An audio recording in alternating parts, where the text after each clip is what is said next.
everyone, and welcome back to my channel. If you're new here, I'm Megan Daphne, and I share everything from DIY, home design, decor, crafts, and everything in between. So if that's something you're interested in, make sure you hit that subscribe button so you never miss a video. Today, I'm sharing decorating my living room and my dining room. I have a few little DIY items that I did to create a more high-end look on a budget. And I like to decorate in neutral, and this year I am actually incorporating a little bit more burgundy and red into my home decor, so I'll be sharing how I'm doing that as well. So if you're into that neutral, organic, earthy vibe with a touch of burgundy and red for the holiday season, I'm sure you're gonna enjoy this video, so let's get into it. So this is my kitchen. I have a few floating shelves and a countertop. It's quite small, but this here is how I had it decorated for the fall season and what I'm working with before I get started. I purchased these at Walmart for $5 each, and at the time I didn't really know what I was going to do with them. But then I decided I was going to stick them in the corner of the window above my kitchen sink. I don't have a lot of space around the window, but I thought these could look cute just tucked in with a little red velvet ribbon attached to them, so that's what I decided to give a try and do. It was a dark and rainy day when I was decorating, so the lighting isn't great in here, but you can see this is what I mean where I don't have a lot of space to decorate around this window, as there's barely even any room for the trim because there's a low ceiling here. At first I thought maybe one in the center would look good too, but then I changed my mind and just kept it to the two in the corner.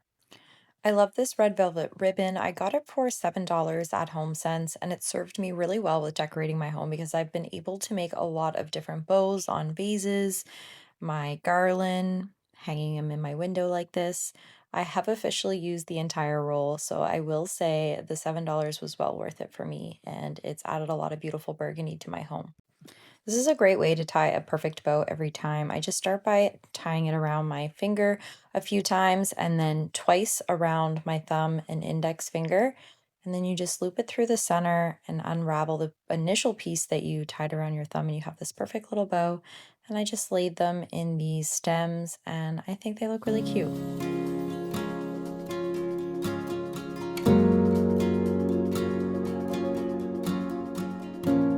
Okay, moving on now to my floating shelves. I'm starting with this frame that I got from Walmart for $15, and I knew right away that I was going to get a print off Etsy to put in here, and I went with this vintage style tree, just cut it out and put it in. Now, normally I would use Mod Podge over the print to give it a more textured artwork piece look, but to be honest, I just didn't really have time. So I did just stick this in here, and I always put the glass behind the picture just so it gives it a more artwork tailored look and remove that glossy shine from the glass. Just my personal preference, but I love the way that this looks, and this cost me under $20, so I love that. A really easy DIY home decor craft that you can do is these yarn Christmas trees. I've made so many of these in the past and sold them at Christmas markets, and I do have some of them for my home, but they're mainly twine, white, and green yarn. And because I'm adding burgundy into my decor this year, I thought it would be perfect to add a few of these.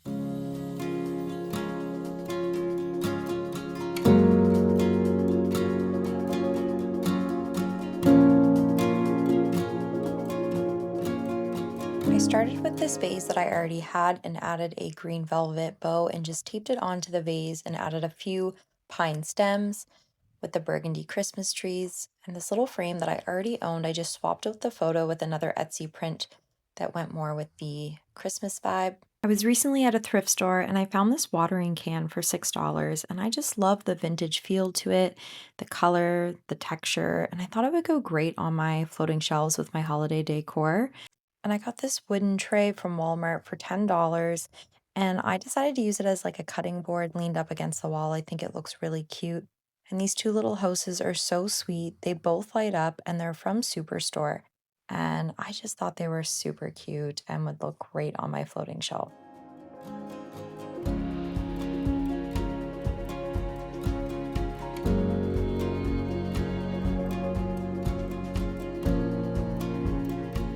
I always like to add different heights and dimensions to decor when I'm styling a certain area. And I tried to mix things up. So I had this little black reindeer, and then I had this Santa that I've had for many, many years. I think it was passed down from my mom, but I still love it and think it's really cute. And I have this nutcracker from Canadian Tire and added a few more things, and this is the final look.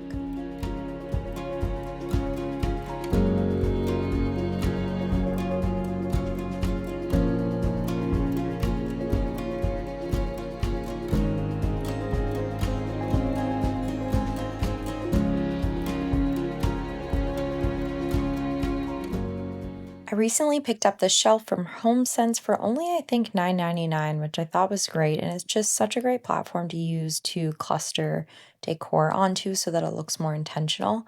I already had this vase and I just added one single sprig to it. And then I have this little tiny vase that I got from a thrift store and I painted it myself. I do have another video on that to give it that aged stone look, and just added a few bells here. And I think this just looks really sweet styled on top of the countertop.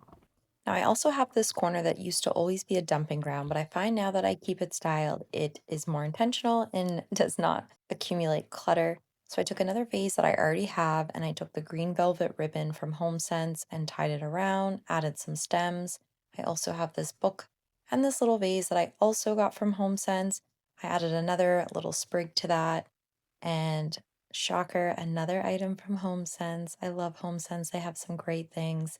And this beautiful candle that's made by a local company.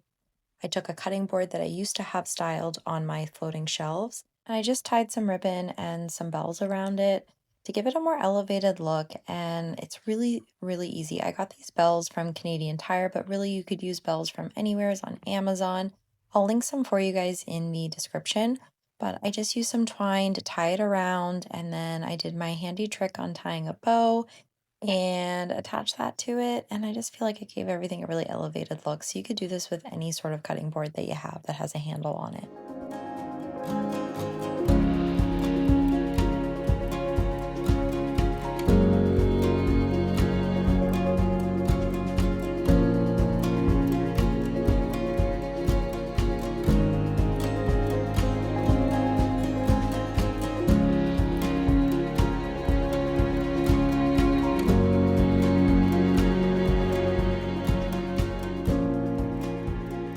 So my husband's always wanted a record cabinet, and we recently found this on Marketplace. Now it definitely needs a little bit of a facelift, but for now, I'm just working with how it looks. And I got this garland from Canadian Tire that I just draped over top of it. And I have some of these Christmas trees that I already had, except for this burgundy one with the gold bow. I recently got it at HomeSense, and I really love this addition this year. This countdown is something that I got from a local crafter, and I absolutely love it. Every year I enjoy pulling it out. And another nutcracker from Canadian Tire, and some candles that I already had just to stack and give things some different heights and dimension.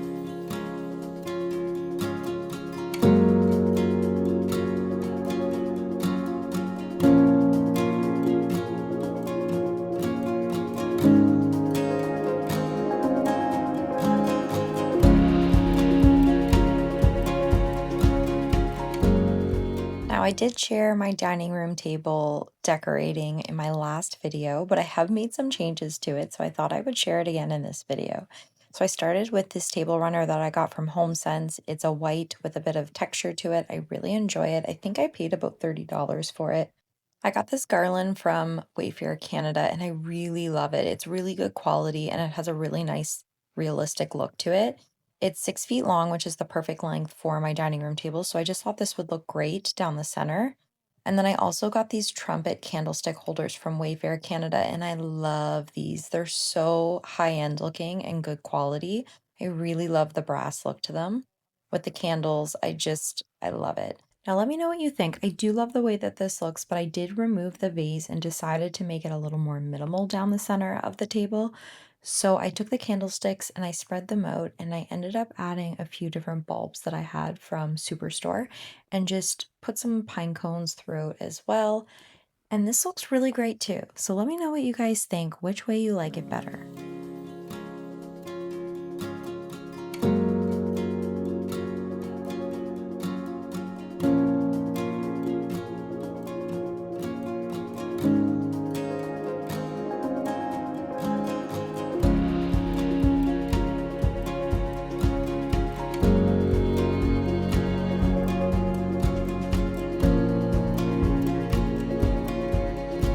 Thank you so much for watching today's video. I hope you got some inspiration and enjoyed seeing just some maybe different decor, a little bit of DIY items as well that you might not have seen before in the past. And next week I'm going to be sharing decorating my living room and my bedroom, so stay tuned for that one. We'll see you in the next one.